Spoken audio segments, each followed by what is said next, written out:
ஊராட்சி தலைவர்களின் பதவிக்காலம் நிறைவு பெற்ற நிலையில் மக்கள் பிரதிநிதிகள் இல்லாத கிராமங்களின் வளர்ச்சி பணிகள் மற்றும் நிர்வாக பணிகள் குறித்து மக்கள் குரல் பகுதியில் கோவை மாவட்டம் பெரியநாயக்கன்பாளையம் மக்கள் தெரிவித்த கருத்துக்களை பார்ப்போம்.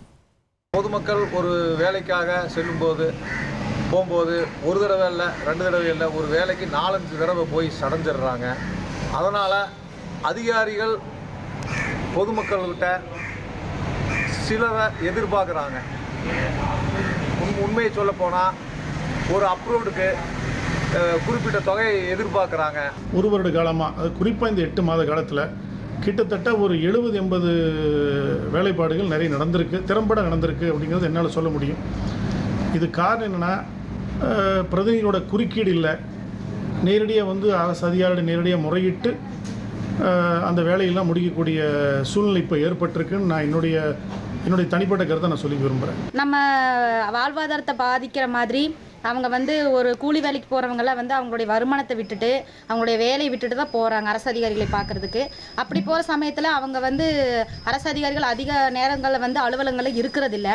இந்த மாதிரி ஒரு சூழல் இருக்கிறதுனால மக்களுடைய பிரச்சனைகளை தீர்க்கக்கூடிய வகையில் வந்து கிராம பஞ்சாயத்து தேர்தல்கள் வந்து சீக்கிரமாகவே வந்து நடத்தினா ரொம்பவே வந்து மக்களுக்கான பிரச்சனைகளை வந்து சரி செய்ய முடியும்.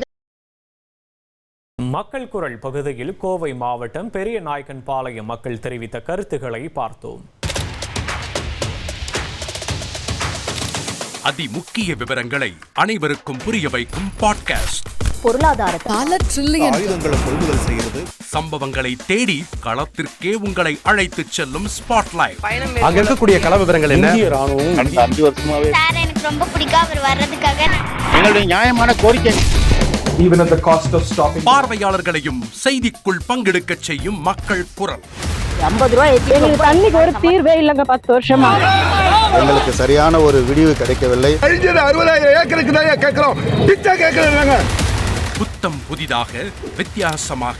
சில இடங்கள்ல பாகிஸ்தான்லயே பாராட்ட வேண்டாம், ஆனால் அதற்கு கொச்சைப்படுத்த வேண்டாம் என்று நான் கேட்டுக்கொள்கிறேன். மதத்தால் இனத்தால் மக்களை எப்படியெல்லாம் பிளவுபடுத்த முடியுமோ அந்த பிளவிற்குண்டான ஆயுதமாக இந்த மாநாட்டை அவர்கள் பயன்படுத்த நினைக்கின்றார்கள். அரசியலிலிருந்து சினிமா தனித்து இயங்க முடியாது.